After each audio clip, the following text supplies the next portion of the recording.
നമസ്കാരം. സംസ്ഥാനത്തെ ആരോഗ്യ മേഖലയെ ആകെ താറുമാറാണ്. വീഴ്ച അക്കമിട്ട് നിരത്തിയിട്ടും പരിഹാരമില്ല. ജീവനെടുക്കുന്ന അനാസ്ഥ ആവർത്തിക്കുന്നു. ലോകത്തിലെ മികച്ച ആരോഗ്യ മേഖലയെന്ന് മേനി പറഞ്ഞിട്ട് മാത്രം കാര്യമുണ്ടോ? മരിച്ച വേണുവിന്റെ ശബ്ദ സന്ദേശം അടക്കം പുറത്തു വന്നിട്ടും വീഴ്ചയില്ലെന്ന് ആവർത്തിക്കുകയാണ് അധികൃതർ. ഒരു കാറ്റടിച്ചാൽ പൊളിഞ്ഞു വീഴുന്ന അവസ്ഥയിലാണോ കേരളത്തിലെ മെഡിക്കൽ കോളേജുകൾ? പ്രേക്ഷകർക്ക് ടോപ്പ് 10 സ്വാഗതം. ആദ്യം നോക്കാം ഇന്നത്തെ 10 പ്രധാനപ്പെട്ട വാർത്തകൾ.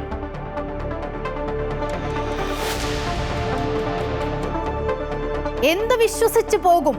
തിരുവനന്തപുരം മെഡിക്കൽ കോളേജ് ആശുപത്രിയിൽ ചികിത്സ കിട്ടാതെ രോഗി മരിച്ച സംഭവത്തിൽ അധികൃതരുടെ വാദം പൊളിയുന്നു. ക്രിയാറ്റിൻ കൂടിയതുകൊണ്ട് ആൻജിയോഗ്രാം സാധ്യമായില്ലെന്ന സൂപ്രണ്ടിന്റെ വാദം തെറ്റെന്ന് രേഖകൾ. സംഭവത്തിൽ രൂക്ഷ വിമർശനവുമായി ഡോക്ടർ ഹാരിസ് ചിറക്കൽ. മരിച്ച വേണുവിന്റെ കൂടുതൽ ശബ്ദ സന്ദേശം പുറത്ത്.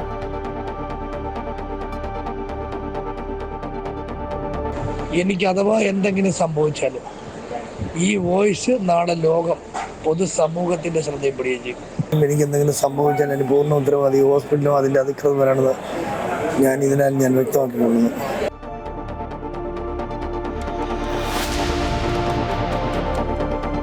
എല്ലാം ശരിയാക്കാൻ ശബരിമലയിൽ നിന്നും മാരിജന്മാരെ അകറ്റി നിർത്തി പ്രൊഫഷണൽ സംവിധാനം കൊണ്ടുവരുമെന്ന് തിരുവിതാംകൂർ ദേവസ്വം ബോർഡ് നിയുക്ത പ്രസിഡന്റ് കെ ജയകുമാർ. ഇടനിലക്കാരെ പൂർണ്ണമായും ഒഴിവാക്കുമെന്നും മുൻ ചീഫ് സെക്രട്ടറി അമൃത ടിവിയുടെ വാക്ക് മറുവാക്കിൽ. IAS ഉദ്യോഗസ്ഥരുടെ നിയമനം പുതിയ കാര്യമല്ലെന്ന് മന്ത്രി VN വാസവൻ. പത്മനാഭസ്വാമി ക്ഷേത്രത്തിലെ സ്വർണം കളവുപോയ സംഭവത്തിൽ 6 ജീവനക്കാരുടെ നുണപരിശോധന നടത്താൻ ഉത്തരവിട്ട് കോടതി.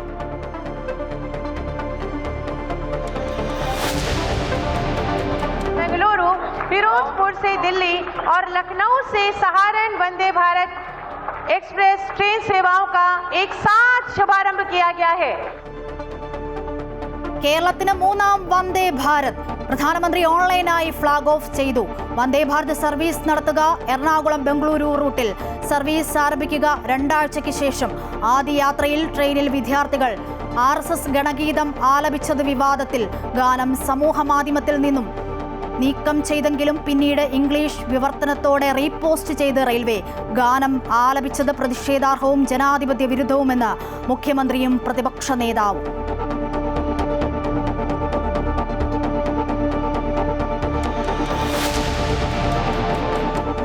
വിടാതെ ED. പോപ്പുലർ ഫ്രണ്ടിനെതിരെ വീണ്ടും കടുത്ത നടപടിയുമായി ED. കേരളത്തിലെ ഗ്രീൻ വാലി അക്കാദമിയുടേതുൾപ്പെടെ 67 കോടി രൂപയുടെ സ്വത്തുക്കൾ കണ്ടുകെട്ടി. തിരുവനന്തപുരത്തെ SDPAയുടെ ഭൂമിയും കണ്ടുകെട്ടി. റെയ്ഡ് 7 ജില്ലകളിൽ.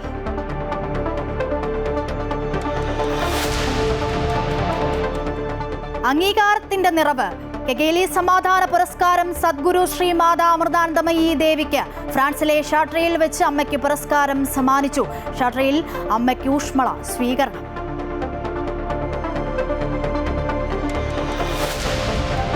Elisha Beata Virgine Maria in seculo Elisha Wakail. Mother Elisha ഇനി വാഴ്ത്തപ്പെട്ടവൾ. പ്രഖ്യാപനം നടത്തിയത് മാർപ്പാപ്പയുടെ പ്രതിനിധി കർദിനാൾ സെബാസ്റ്റ്യൻ ഫ്രാൻസിസ്. ചടങ്ങുകൾ നടന്നത് എറണാകുളം വലാർപാടം ബസിലിക്കയിൽ. മദർ ഏലീഷയെ വാഴ്ത്തപ്പെട്ടവളായി പ്രഖ്യാപിക്കുന്നത് അന്തരിച്ച 112 വർഷങ്ങൾക്ക് ശേഷം.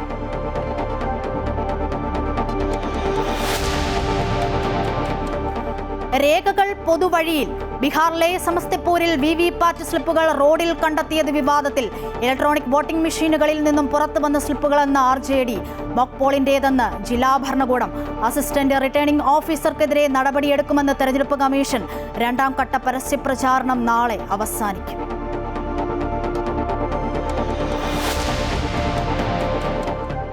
മഴ കളിച്ചു പരമ്പര ഇന്ത്യക്ക്. ഓസ്ട്രേലിയക്കെതിരായ 2020 പരമ്പര ഇന്ത്യക്ക്.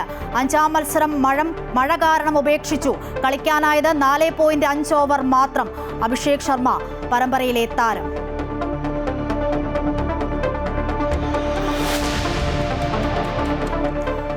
പ്രതീക്ഷയോടെ ആശങ്കയോടെ മാലിയിൽ 5 ഇന്ത്യക്കാരെ തട്ടിക്കൊണ്ടുപോയി. പിന്നിൽ ISI അൽഖ്വയ്ദ ബന്ധമുള്ള സംഘടനയെന്ന് സൂചന. തട്ടിക്കൊണ്ടുപോയത് ഗ്രാമീണ മേഖലയിൽ ജോലി ചെയ്തവരെ. മറ്റ് ഇന്ത്യക്കാർ സുരക്ഷിതരെന്ന് അധികൃതർ.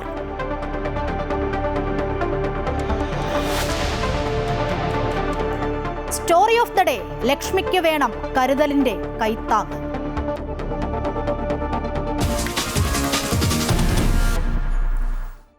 വിശദമായി സമഗ്രമായി നോക്കാം. ആരോഗ്യ മേഖലയിലെ അനാസ്ഥ വീണ്ടും വീണ്ടും തുറന്നു കാട്ടപ്പെടുകയാണ്. ഹൃദയരോഗിയായ വേണു മരിച്ച സംഭവത്തിൽ തിരുവനന്തപുരം മെഡിക്കൽ കോളേജിന്റെ വാദം പൊളിയുന്നു. ക്രിയാറ്റിൻ ലെവൽ സാധാരണ നിലയിലായിരുന്നുവെന്ന രക്തപരിശോധനാ റിപ്പോർട്ട് പുറത്തുവന്നു. ക്രിയാറ്റിൻ കൂടിയതുകൊണ്ടാണ് ആൻജിയോഗ്രാം ചെയ്യാത്തത് എന്നതായിരുന്നു മെഡിക്കൽ കോളേജ് സൂപ്രണ്ടിന്റെ വാദം. ഈ വാദങ്ങൾ കൊണ്ട് എത്ര നാൾ പിടിച്ചു നിൽക്കാൻ ആരോഗ്യ വകുപ്പിന് കഴിയും? എന്തായാലും സംഭവത്തിൽ മെഡിക്കൽ വിദ്യാഭ്യാസ ഡയറക്ടർ ആരോഗ്യമന്ത്രിക്ക് തിങ്കളാഴ്ച റിപ്പോർട്ട് സമർപ്പിക്കും. മരിച്ച വേണുവിന്റെ ക്രിയാറ്റിൻ ലെവൽ കൂടുതലായിരുന്നു എന്ന ആശുപത്രി അധികൃതരുടെ വാദം തെറ്റാണെന്ന് തെളിയിക്കുന്ന രേഖയാണ് പുറത്തു വന്നത്. വേണുവിന്റെ ക്രിയാറ്റിൻ ലെവൽ സാധാരണ നിലയിലായിരുന്നു. ക്രിയാറ്റിൻ കൂടിയതുകൊണ്ട് ആൻജിയോഗ്രാം സാധ്യമാകുന്നില്ല എന്നായിരുന്നു ആശുപത്രി അധികൃതർ പറഞ്ഞിരുന്നത്. എന്നാൽ നവംബർ 2, 3 തീയതികളിൽ നടത്തിയ രക്തപരിശോധനയിൽ ക്രിയാറ്റിൻ ലെവൽ അപകടകരമായ നിലയിലല്ല. കഴിഞ്ഞ ബുധനാഴ്ചയാണ് തിരുവനന്തപുരം മെഡിക്കൽ കോളേജ് ആശുപത്രിയിൽ ചികിത്സയിലിരിക്കെ കൊല്ലം പന്മന സ്വദേശി വേണു മരിച്ചത്. അടിയന്തര ആൻജിയോഗ്രാം നടത്തേണ്ട വേണുവിന് 5 ദിവസം ചികിത്സ നിഷേധിച്ചു എന്നാണ് കുടുംബത്തിന്റെ പരാതി.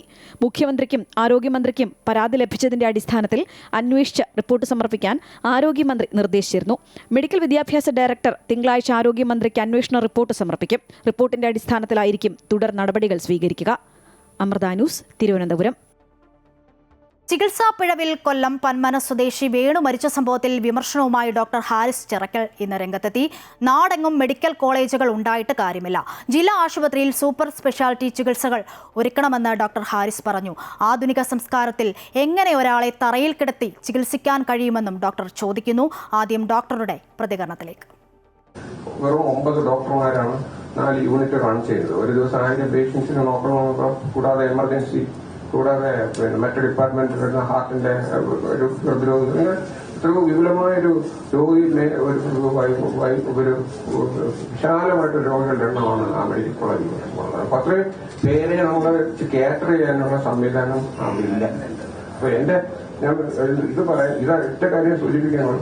നമ്മളിങ്ങനെ പരത്തി ഈ കാര്യങ്ങൾ ഇങ്ങനെ അനാരംഭാടും ഇത് ചെയ്യുന്നതിന് പകരം നമ്മൾ ഓരോ നിലവിലുള്ള ഇന്നത്തെ മെഡിക്കൽ കോളേജുകൾ കുറഞ്ഞപക്ഷം തൃശൂർ, തിരുവനന്തപുരം, കോഴിക്കോട്, അങ്ങനെ കുറച്ച് മെഡിക്കൽ കോളേജെങ്കിലും ഓൾ ഇന്ത്യ ഇൻസ്റ്റിറ്റ്യൂട്ടിന്റെയൊക്കെ നിലവാരത്തിൽ കൊണ്ടുവന്ന് ശക്തമായിട്ടുള്ള ഏറ്റവും സൂപ്പർ സ്പെഷ്യാലിറ്റിയുടെ അങ്ങനെ ഹൈ എൻഡ് ട്രീറ്റ്മെന്റ് വരെ നമുക്ക് അവിടെ ലഭിക്കുന്ന രീതി. ഇപ്പൊ സൂപ്പർ സ്പെഷ്യാലിറ്റി നല്ല ചികിത്സ വേണമെങ്കിൽ പൊതുവെ ജനങ്ങൾ പ്രൈവറ്റ് ആശുപത്രി പോകേണ്ട ഒരു സിറ്റുവേഷൻ.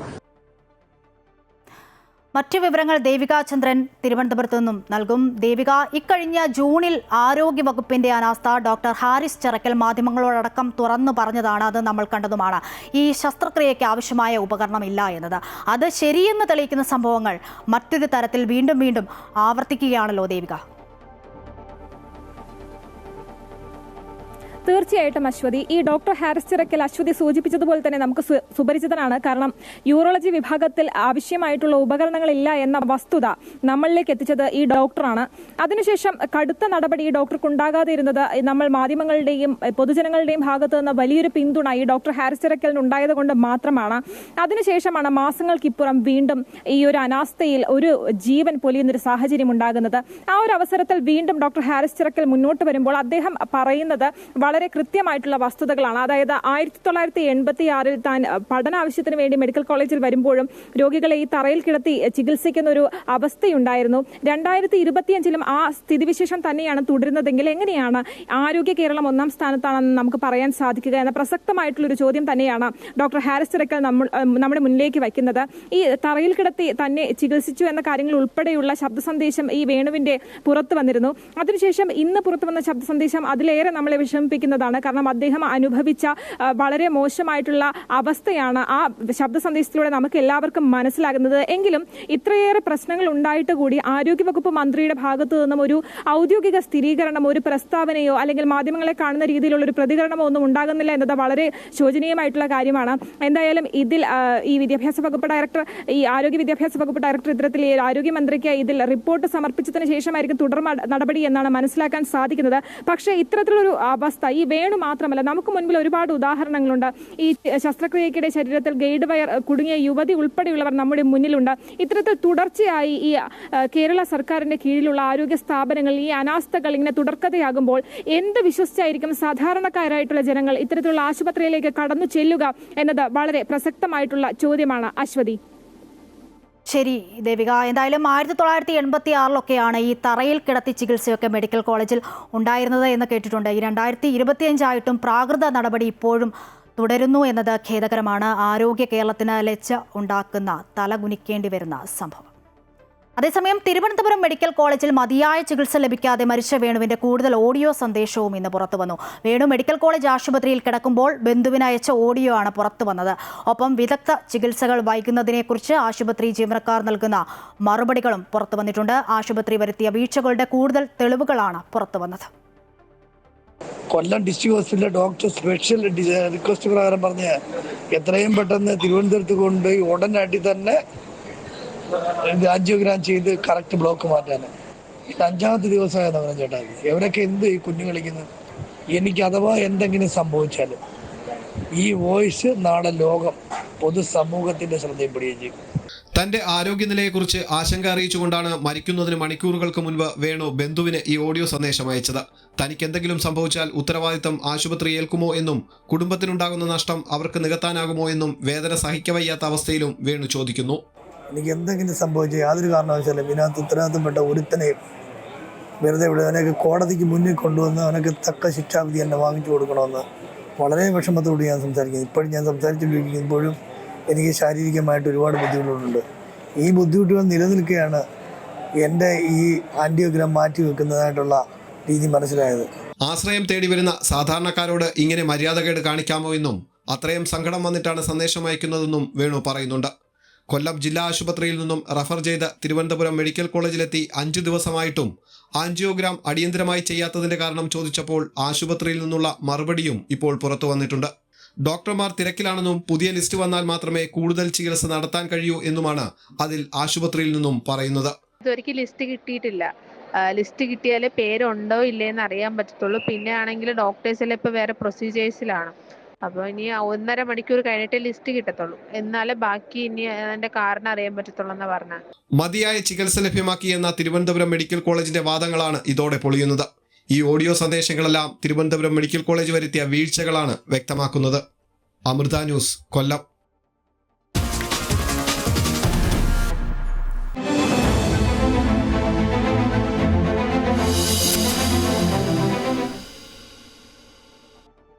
ശബരിമലയിൽ നിന്നും മാരീച്ചന്മാരെ അകറ്റി നിർത്തുമെന്നും ഒരു പ്രൊഫഷണൽ സംവിധാനം കൊണ്ടുവരുമെന്നും തിരുവിതാംകൂർ ദേവസ്വം ബോർഡിന്റെ നിയുക്ത പ്രസിഡന്റ് കെ ജയകുമാർ. ഇടനിലക്കാരെ പൂർണ്ണമായും ഒഴിവാക്കി ഏറ്റവും സാധാരണക്കാരനായ ഭക്തന് തൊഴുതു മടങ്ങാനുള്ള സൗകര്യം ഒരുക്കുകയാണ് ആദ്യം ചെയ്യുക. ഗുരുതരമായ പ്രശ്നങ്ങൾ മുൻകൂട്ടി കാണുന്ന സംവിധാനം ശബരിമലയിൽ ഉണ്ടാകണം. ഈ തീർത്ഥാടനം ഭംഗിയായി നടത്താനാണ് പ്രഥമ പരിഗണനയെന്നും കെ ജയകുമാർ പറഞ്ഞു. അമൃത ടിവിയുടെ വാക്ക് മറുവാക്കിൽ പങ്കെടുക്കുകയായിരുന്നു അദ്ദേഹം. സർക്കാരും ദേവസ്വം ബോർഡും കടുത്ത പ്രതിരോധത്തിലായ വേളയിൽ വിവാദങ്ങളും വിമർശനങ്ങളും ഒരു പരിധിവരെ അവസാനിപ്പിക്കാനാകുമെന്ന കണക്കുകൂട്ടലിലാണ് മുൻ ചീഫ് സെക്രട്ടറി കെ ജയകുമാറിനെ തിരുവിതാംകൂർ ദേവസ്വം ബോർഡിന്റെ അധ്യക്ഷ സ്ഥാനത്ത് കൊണ്ടുവരുന്നത്. സ്പെഷ്യൽ കമ്മീഷണറായും ഹൈപ്പവർ കമ്മിറ്റി ചെയർമാനായും ശബരിമലയുമായി ചേർന്ന് പ്രവർത്തിച്ചിട്ടുള്ള കെ ജയകുമാറിന് പുതിയ ചുമതലയിൽ തെല്ലും ആശങ്കയില്ല. തികച്ചും സാധാരണക്കാരനായ ഭക്തന് യാതൊരു തടസ്സവുമില്ലാതെ ദർശനം നടത്തി മടങ്ങിപ്പോകാനുള്ള സൗകര്യമൊരുക്കുക എന്നതാണ് പ്രാഥമികമായി ചെയ്യേണ്ട കർത്തവ്യമെന്ന് നിയുക്ത പ്രസിഡന്റ് ചൂണ്ടിക്കാട്ടുന്നു. സാങ്കേതിക വിദ്യ ഉൾപ്പെടെ ആവശ്യമായ സംവിധാനങ്ങളിലൂടെ ഒരു പ്രൊഫഷണലിസം ശബരിമലയിൽ നടപ്പാക്കാനായാൽ എല്ലാ പ്രശ്നങ്ങളും പരിഹരിക്കാനാകുമെന്ന് കെ ജയകുമാർ പറയുന്നു.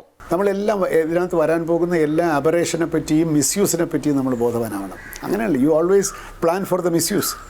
ഏറ്റവും സമർത്ഥനായ കള്ളന് വേണ്ടിയിട്ടാണ് ഒരു സെക്യൂരിറ്റി സിസ്റ്റം വർക്ക് ചെയ്യേണ്ടതല്ലേ, ചെറിയ ചൊറിക്കള്ളന് വേണ്ടിയിട്ടല്ല. അവന് ഏറ്റവും സമർത്ഥനായിട്ടുള്ള മോസ്റ്റ് ബ്രില്യൻ തീഫ്, അവനെ പിടിക്കാൻ എൻ്റെ സിസ്റ്റം കൊള്ളാമെങ്കിൽ മൈ സിസ്റ്റം ഈസ് ഗുഡ് എന്ന് പറഞ്ഞതുപോലെ ശബരിമലയിൽ വരുന്ന ഏറ്റവും വലിയ പ്രശ്നങ്ങൾ പോലും മുൻകൂട്ടി കണ്ടുകൊണ്ടുള്ളൊരു സിസ്റ്റം ഉണ്ടാകുമെങ്കിൽ ഇറ്റ് ബിക്കം വെരി പ്രൊഫഷണൽ. എല്ലാ മാരീചന്മാരെയും ശബരിമലയിൽ നിന്ന് പൂർണ്ണമായും അകറ്റി നിർത്തും. ഇടനിലക്കാരെയും അവതാരങ്ങളെയും ഇല്ലാതാക്കുക വെല്ലുവിളിയല്ല എന്നും മുൻ ചീഫ് സെക്രട്ടറി ഉറപ്പിച്ചു പറയുന്നു. നമ്മളെ ശ്രദ്ധ തിരിക്കുന്ന മാരീചന്മാരൊന്നും എൻ്റെ അടുത്ത് സാധാരണ വരാറില്ല. മാരീചനാണല്ലോ, ഓരോ മാരീചന്മാർ വരും, നമുക്ക് അങ്ങനെ ചെയ്യാം ഇങ്ങനെ ചെയ്യാം. അത്തരത്തിലുള്ള മാരീച പ്രവൃത്തികളൊന്നും എൻ്റെ അടുത്ത് സാധാരണ വരാറില്ല. വരുമ്പോൾ തന്നെ നമുക്ക് കാര്യം മനസ്സിലാവും എന്താണ് എൻ്റെ ലക്ഷ്യം എന്നുള്ളത്.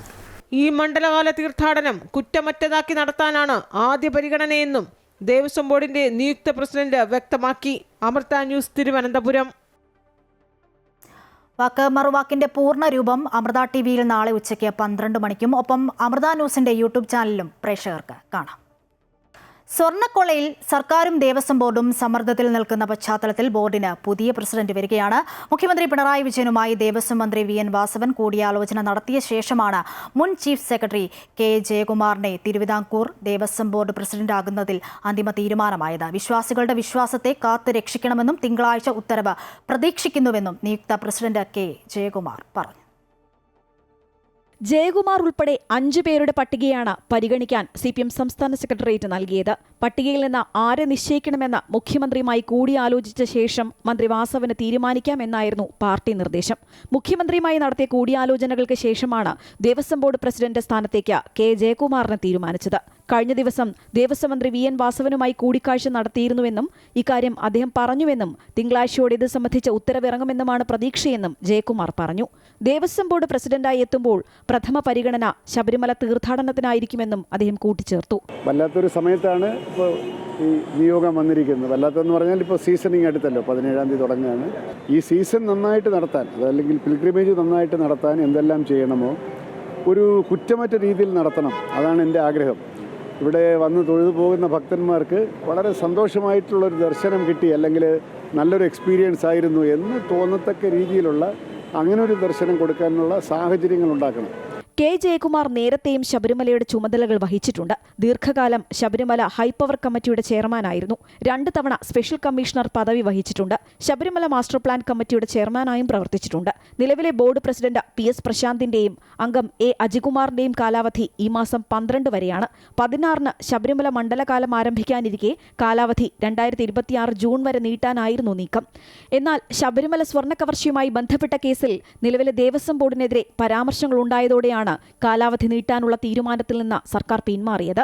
ശബരിമല സ്വർണ്ണക്കൊള്ളയിൽ നിലവിലെ ബോർഡിനെയും പ്രതിക്കൂട്ടിലാക്കുന്ന വീഴ്ചകളിലേക്കും ഹൈക്കോടതി വിരൽ ചൂണ്ടിയിരുന്നു. ഈ സാഹചര്യത്തിൽ കാലാവധി നീട്ടി നൽകിയാൽ അത് തിരിച്ചടിയാകും എന്ന നിഗമനത്തിലാണ് സർക്കാരിന്റെ ഈ നീക്കം. മുതിർന്ന IAS ഉദ്യോഗസ്ഥനായ K ജയകുമാറിനെ ദേവസ്വം പ്രസിഡന്റായി നിയമിക്കുന്നതിലൂടെ നിലവിലെ പ്രതിസന്ധി മറികടക്കാനാകുമെന്ന വിശ്വാസത്തിലാണ് സർക്കാർ. അമൃത ന്യൂസ്, തിരുവനന്തപുരം.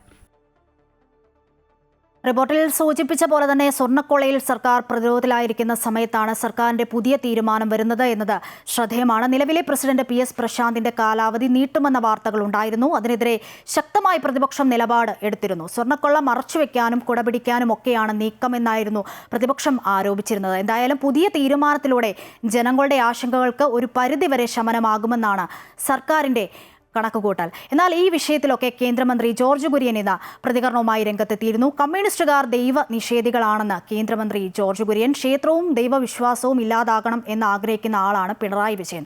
അവർ ദേവാലയങ്ങൾക്കെതിരാണെന്നും മന്ത്രി പറഞ്ഞു. പുതിയ തിരുവിതാംകൂർ ദേവസ്വം ബോർഡ് പ്രസിഡന്റിന്റെ നിയമനവുമായി ബന്ധപ്പെട്ട് മാധ്യമപ്രവർത്തകരുടെ ചോദ്യത്തിനോടായിരുന്നു മന്ത്രിയുടെ പ്രതികരണം. കമ്മ്യൂണിസ്റ്റുകാർ ദൈവനിഷേധികളാണ്, ദൈവവിശ്വാസികളല്ല. അവർ ദേവാലയങ്ങൾക്കെതിരാണ്. അതുകൊണ്ട് അവർ നിരന്തരമായിട്ട് അതാണ് ചെയ്തുകൊണ്ടിരിക്കുന്നത്. ഏതെങ്കിലും കാലഘട്ടത്തിൽ അവർ ദൈവവിശ്വാസത്തെ അനുകൂലിച്ചതായിട്ട് നിങ്ങൾക്ക് പറയാൻ സാധിക്കും. ഈ ഇപ്പോഴത്തെ മുഖ്യമന്ത്രിയുടെ കാര്യം എടുക്കുക, അദ്ദേഹം ഏതെങ്കിലും ഒരു സ്റ്റേറ്റ്മെൻറ്റ് ഞാൻ ദൈവവിശ്വാസിയാണ് എന്ന് അദ്ദേഹം പറഞ്ഞിട്ടുണ്ടോ? ദൈവവിശ്വാസത്തെ അദ്ദേഹം അംഗീകരിച്ചിട്ടുണ്ടോ? എല്ലാ ക്ഷേത്രങ്ങളെയും എല്ലാ ദേവാലയങ്ങളെയും എല്ലാ മതങ്ങളെയും തകർക്കുക എന്നുള്ളതാണ് അവരുടെ ലക്ഷ്യം. പത്മനാഭസ്വാമി ക്ഷേത്രത്തിലെ സ്വർണം കളവ് പോയ സംഭവത്തിൽ ജീവനക്കാരുടെ നുണപരിശോധന നടത്താൻ ഉത്തരവിട്ട കോടതി. 6 ജീവനക്കാരുടെ നുണപരിശോധന നടത്താനാണ് തിരുവനന്തപുരം ജുഡീഷ്യൽ മജിസ്ട്രേറ്റ് കോടതി ഉത്തരവിട്ടത്. കഴിഞ്ഞ മെയ് 7-നും 10-നും ഇടയിലാണ് തിരുവനന്തപുരം പത്മനാഭസ്വാമി ക്ഷേത്രത്തിലെ ശ്രീകോവിലിന്റെ കതകുകൾ സ്വർണം പൂശുന്നതിനായി സ്ട്രോങ് റൂമിൽ നിന്നും പുറത്തെടുത്ത 13 പവനോളം വരുന്ന സ്വർണ്ണദണ്ട് കാണാതായത്. തുടർന്ന് നടത്തിയ പരിശോധനയിൽ സ്വർണ്ണദണ്ട് ക്ഷേത്രമുറ്റത്തെ മണൽപ്പരപ്പിൽ നിന്നും കണ്ടെത്തിയെങ്കിലും ജീവനക്കാരുടെ അറിവോടെയാണ് സ്ട്രോങ് റൂമിൽ നിന്നെടുത്ത സ്വർണം കാണാതായതെന്നാണ് കേസെടുത്ത ഫോർട്ട് പോലീസിന്റെ വിലയിരുത്തൽ. തുടർന്നാണ് 6 ജീവനക്കാരുടെ നുണപരിശോധനയ്ക്കായി പോലീസ് കോടതിയെ സമീപിച്ചത്. 6 പേരുടെയും നുണപരിശോധന നടത്താൻ തിരുവനന്തപുരം ജുഡീഷ്യൽ മജിസ്ട്രേറ്റ് കോടതി ഉത്തരവിട്ടു. പടി അസിസ്റ്റന്റ്, പടി മാനേജർ, 2 ജീവനക്കാർ എന്നിവർ ഉൾപ്പെടെയാണ് നുണപരിശോധനയ്ക്ക് വിധേയരാകുന്നത്. പരിശോധനയ്ക്ക് മുമ്പ് അനുമതി പത്രം വാങ്ങണമെന്നും കോടതി നിർദ്ദേശിച്ചിട്ടുണ്ട്. അമൃത ന്യൂസ്, തിരുവനന്തപുരം. കേരളത്തിന് സന്തോഷത്തിന്റെ ചൂളംവിളി. വാരണാസിയിൽ നടന്ന ചടങ്ങിൽ വെച്ചാണ് 3-ാം വന്ദേ ഭാരത് ട്രെയിൻ അടക്കം 4 ട്രെയിനുകൾ പ്രധാനമന്ത്രി നരേന്ദ്രമോദി ഫ്ളാഗ് ഓഫ് ചെയ്തത്. രാവിലെ 8 മണി മുതൽ 8:40 വരെയായിരുന്നു ഉദ്ഘാടന ചടങ്ങുകൾ. കൊച്ചി ബാംഗ്ലൂർ റൂട്ടിലാണ് ട്രെയിൻ സർവീസ് നടത്തുക.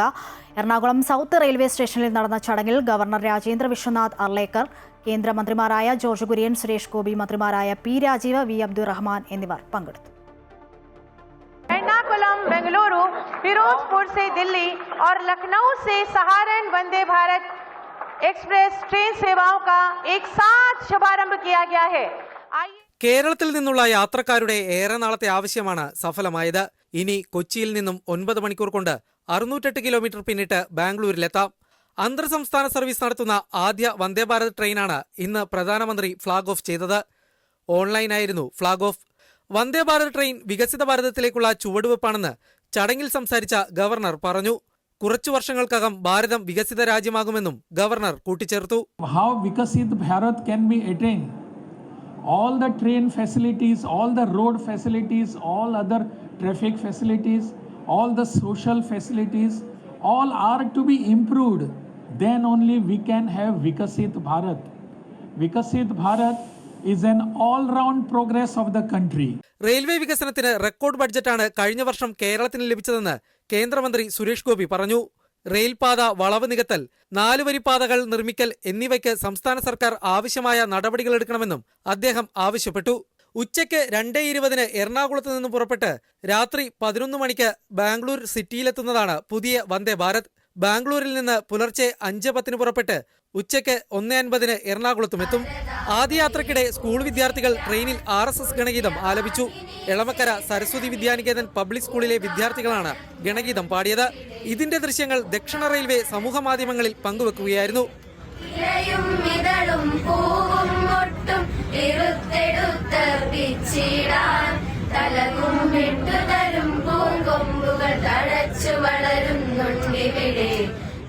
Amrita news, Kochi.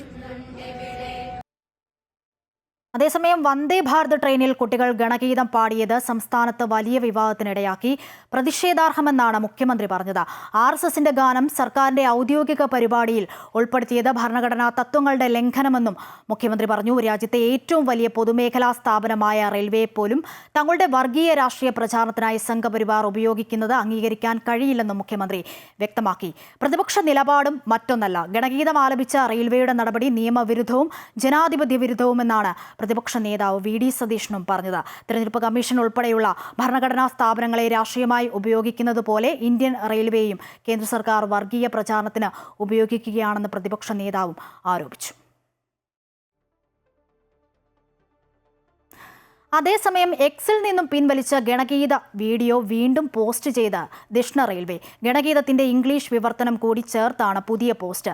Vande Bharat flag off ചടങ്ങിൽ വിദ്യാർത്ഥികൾ ഗണഗീതം പാടുന്ന വീഡിയോ നേരത്തെ ദക്ഷിണ റെയിൽവേ എക്സിൽ നിന്നും പിൻവലിച്ചിരുന്നു. എറണാകുളം സൗത്ത് ബംഗളൂരു വന്ദേ ഭാരത് എക്സ്പ്രസ് ഉദ്ഘാടനത്തിനാണ് വിദ്യാർത്ഥികളെ കൊണ്ട് ഗണഗീതം പാടിച്ചത്. ഇതാണ് ദക്ഷിണ റെയിൽവേ എക്സ് പ്ലാറ്റ്ഫോമിൽ പങ്കുവെക്കുകയും പിന്നീട് പിൻവലിക്കുകയും ഇപ്പോൾ വീണ്ടും പോസ്റ്റ് ചെയ്യുകയും ചെയ്തത്.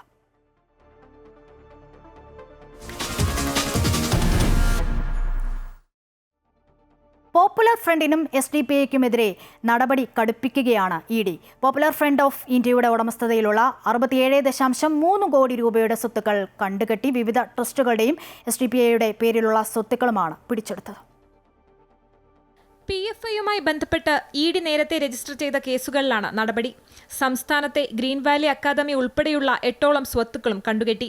PFIയുടെയും SDPIയുടെയും സ്വത്തുവകകളാണ് കണ്ടുകെട്ടിയത്. പോപ്പുലർ ഫ്രണ്ടിന് കീഴിലുള്ള പന്തളത്തെ എഡ്യൂക്കേഷൻ ആൻഡ് കൾച്ചറൽ ട്രസ്റ്റ്, വയനാട്ടിലെ ഇസ്ലാമിക് സെന്റർ ട്രസ്റ്റ്, ആലുവയിലെ Periyar valley charitable trust, Palakkad Valluvanadan trust ഉൾപ്പെടെയുള്ളവരുടെ സ്വത്തുക്കൾ കണ്ടുകെട്ടി.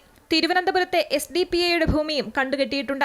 ഇതുവരെ 129 കോടി രൂപയുടെ സ്വത്തുക്കളാണ് പോപ്പുലർ ഫ്രണ്ടുമായി ബന്ധപ്പെട്ട കേസിൽ ED കണ്ടുകെട്ടിയത്.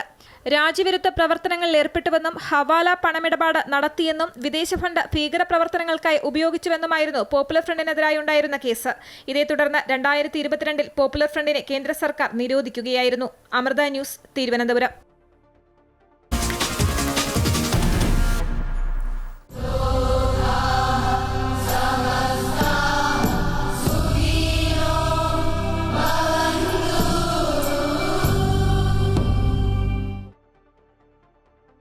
കെഗേലി സമാധാന പുരസ്കാരം സദ്ഗുരു ശ്രീമാതാ അമൃതാനന്ദമയി ദേവിക്ക്. ഫ്രാൻസിലെ യാത്രയിൽ ആയിരങ്ങൾ പങ്കെടുത്ത ചടങ്ങിൽ അമ്മയ്ക്ക് പുരസ്കാരം സമ്മാനിച്ചു.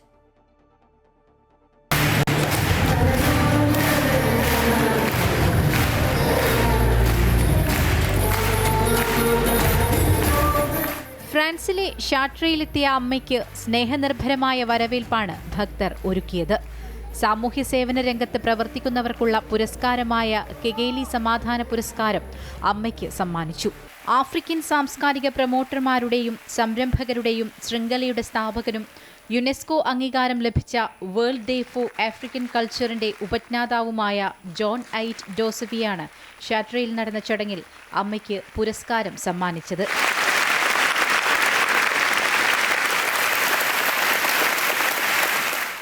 ലോകത്തെ മുഴുവൻ ആശ്ലേഷിക്കുന്ന അമ്മയെ പുരസ്കാരം നൽകി ആദരിക്കുന്നതിൽ അഭിമാനമുണ്ടെന്ന് ജോൺ ഐറ്റ് ഡോസവി പറഞ്ഞു. അമ്മയുടെ പ്രവർത്തനങ്ങൾക്ക് രണ്ട് രാജ്യങ്ങൾ തമ്മിലുള്ള സൗഹൃദത്തിന്റെ പാലം ശക്തിപ്പെടുത്തിയെന്ന് ചടങ്ങിൽ പങ്കെടുത്ത ഫ്രാൻസിലെ ഇന്ത്യൻ അംബാസിഡർ സഞ്ജീവ് സിംഗ്ല പറഞ്ഞു.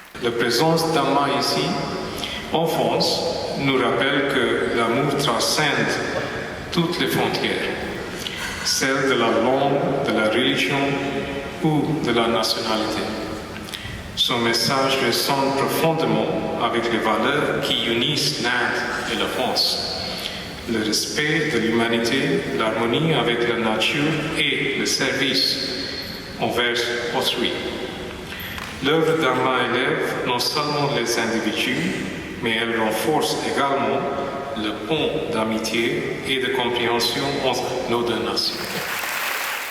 ഫ്രാൻസിന്റെ മുൻ ഉന്നത വിദ്യാഭ്യാസ ഗവേഷണ മന്ത്രിയും പാരീസ് സക്ലായി യൂണിവേഴ്സിറ്റിയുടെ മുൻ പ്രസിഡന്റുമായ സിൽവി റിറ്റൈലോ, ഫ്രാൻസിലെ Indian embassy deputy head of mission Enam Gambhir, ഫ്രാൻസിലെ ഏറ്റവും പഴക്കമേറിയതും വലുതുമായ യുവജനക്ഷേമ സ്ഥാപനങ്ങളിലൊന്നായ അപ്രന്റീസ് ഡി ഓട്ടോയിലിന് കീഴിലുള്ള ലെ സോട്ട് ഡു ലൂപ്പിന്റെ ഡയറക്ടർ ആന്റണി കൊറ്ററോ എന്നീ പ്രമുഖർ ചടങ്ങിൽ പങ്കെടുത്തു. ലെ സെയിൻസ് ഡു പ്ലസിസ് എന്ന പുതിയ വയോജന പരിചരണ കേന്ദ്രത്തിന്റെ ഉദ്ഘാടനം അമ്മ നിർവഹിച്ചു. അയുത്ത് യൂറോപ്പ്, അപ്രന്റീസ് ഡി ഓട്ടോയിൽ, അമ്മ France, European Union Erasmus programme എന്നീ യുവജന സംഘടനകൾ ചേർന്ന് വിവിധ സഹകരണങ്ങൾക്ക് തുടക്കം കുറിക്കുന്ന വേദിയായി ചടങ്ങ് മാറി. അമ്മയുടെ ഫ്രഞ്ച് ആശ്രമങ്ങൾക്ക് മാർഗനിർദ്ദേശം നൽകുന്ന മുതിർന്ന ശിഷ്യരിൽ ഒരാളായ സ്വാമിനി അമൃതജ്യോതി പ്രാണ എഴുതിയ ഹാപ്പിനെസ് ഈസ് എ ഡിസിഷൻ എന്ന പുസ്തകത്തിന്റെ പ്രകാശന കർമ്മവും നടന്നു. തന്റെ ഭക്തർക്ക് നന്ദി പറഞ്ഞ അമ്മ ജർമ്മനിയിലെ മ്യൂണിക്കിലേക്ക് യാത്ര തിരിച്ചു.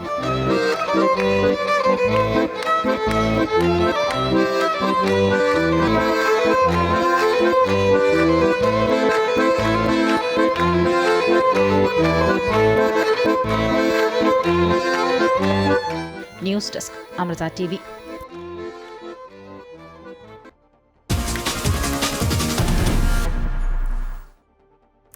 ധന്യമുഹൂർത്തത്തിലൂടെയും നമ്മൾ ഇന്ന് കടന്നുപോയി. കേരളത്തിലെ ആദ്യ സന്യാസിനിയും TOCD സന്യാസിനി സഭാ സ്ഥാപകയുമായ ധന്യ മദർ ഏലീഷയെ വാഴ്ത്തപ്പെട്ടവളായി പ്രഖ്യാപിച്ചു. എറണാകുളം വല്ലാർപാടം ബസിലിക്കയിൽ നടന്ന പ്രഖ്യാപന ചടങ്ങുകൾക്ക് മലേഷ്യയിലെ പെനാങ് രൂപതയുടെ മെത്രാനായ കർദിനാൾ സെബാസ്റ്റ്യൻ ഫ്രാൻസിസ് മുഖ്യ കാർമ്മികത്വം വഹിച്ചു. മരിച്ച് 112 വർഷങ്ങൾക്ക് ശേഷമാണ് ധന്യ മദർ ഏലീഷയെ വാഴ്ത്തപ്പെട്ടവളായി പ്രഖ്യാപിച്ചത്. ചടങ്ങിൽ രാഷ്ട്രീയ സാംസ്കാരിക രംഗത്തെ പ്രമുഖർ പങ്കെടുത്തു.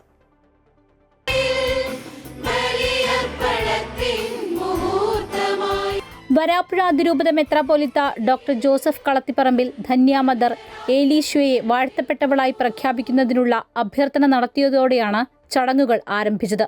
കർദിനാൾ സെബാസ്റ്റ്യൻ ഫ്രാൻസിസ് ലിയോ പാപ്പയെ പ്രതിനിധീകരിച്ച് ധന്യ മദർ ഏലീഷയുടെ വാഴ്ത്തപ്പെട്ട പദവി പ്രഖ്യാപിച്ചു. Pontificatus nostri primo Leo Pope 14. വത്തിക്കാന്റെ ഇന്ത്യയിലെ അപ്പസ്തോലിക് പ്രതിനിധി ആർച്ച് ബിഷപ്പ് ഡോക്ടർ ലെയോപോൾഡോ ജിറല്ലി സന്ദേശം നൽകി.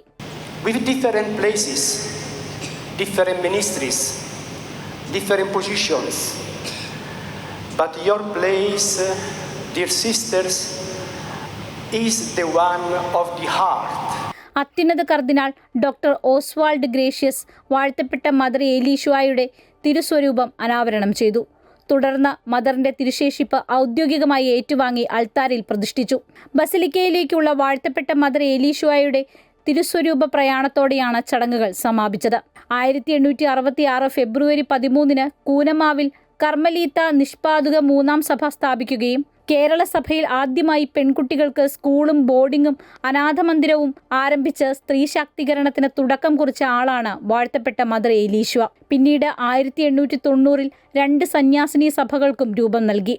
1913 ജൂലൈ മാസം 18-നാണ് മദർ ഏലീശ്വ അന്തരിച്ചത്. അമൃത ന്യൂസ്, കൊച്ചി.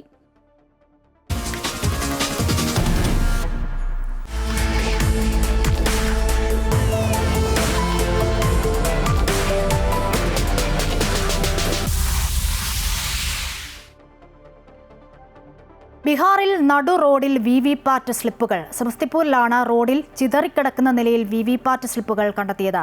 2ാം ഘട്ട തെരഞ്ഞെടുപ്പിന്റെ പരസ്യപ്രചാരണം നാളെ അവസാനിക്കാനിരിക്കെയാണ് സംഭവം. ഇലക്ട്രോണിക് വോട്ടിംഗ് മെഷീനിൽ നിന്നും പുറത്തെടുത്ത സ്ലിപ്പുകളാണ് ഇവയെന്നാണ് RJDയുടെ ആരോപണം. പാർട്ടി ചിഹ്നങ്ങൾ അച്ചടിച്ച സ്ലിപ്പുകൾ നാട്ടുകാർ റോഡരികിൽ നിന്ന് ശേഖരിക്കുന്ന ദൃശ്യങ്ങൾ പുറത്തു വന്നതോടെയാണ് സംഭവം വിവാദമായത്. സരൈരഞ്ജൻ മണ്ഡലത്തിലെ സ്ലിപ്പുകളാണ് റോഡിൽ കണ്ടെത്തിയത്. സംഭവം വിവാദമായതോടെ ബന്ധപ്പെട്ട അസിസ്റ്റന്റ് റിട്ടേണിംഗ് ഓഫീസർക്കെതിരെ നടപടിയെടുക്കാൻ തിരഞ്ഞെടുപ്പ് കമ്മീഷൻ ഉത്തരവിട്ടിരുന്നു. സംഭവവുമായി ബന്ധപ്പെട്ട് അസിസ്റ്റന്റ് റിട്ടേണിംഗ് ഓഫീസറെ അന്വേഷണ വിധേയമായി സസ്പെൻഡ് ചെയ്തു. സംഭവത്തിൽ വിശദീകരണവുമായി ജില്ലാ ഭരണകൂടം രംഗത്തെത്തിയിട്ടുണ്ട്. വ്യാഴാഴ്ച വോട്ടെടുപ്പ് നടക്കുന്നതിന് മുൻപ് നടത്തിയ മോക്ക് പോളിൽ നിന്നുള്ള സ്ലിപ്പുകളാണ് ഇവയെന്നും യഥാർത്ഥ വോട്ടെടുപ്പിന്റേത് അല്ലെന്നുമാണ് ജില്ലാ ഭരണകൂടത്തിന്റെ വിശദീകരണം. സ്ഥലത്തെത്തി പരിശോധന നടത്തിയെന്നും മോക്ക് പോളിനായി ഉപയോഗിച്ച സ്ലിപ്പുകളാണ് ഇതെന്നും ജില്ലാ മജിസ്ട്രേറ്റ് റോഷൻ കുഷ്വാഹ പറഞ്ഞു. EVM നമ്പർ ഉപയോഗിച്ച് ഇതിന് ഉത്തരവാദിയായ ഉദ്യോഗസ്ഥരെ കണ്ടെത്തുമെന്നും വീഴ്ച വരുത്തിയവർക്കെതിരെ നടപടിയെടുക്കുമെന്നും മജിസ്ട്രേറ്റ് അറിയിച്ചു. News desk, Amrita news.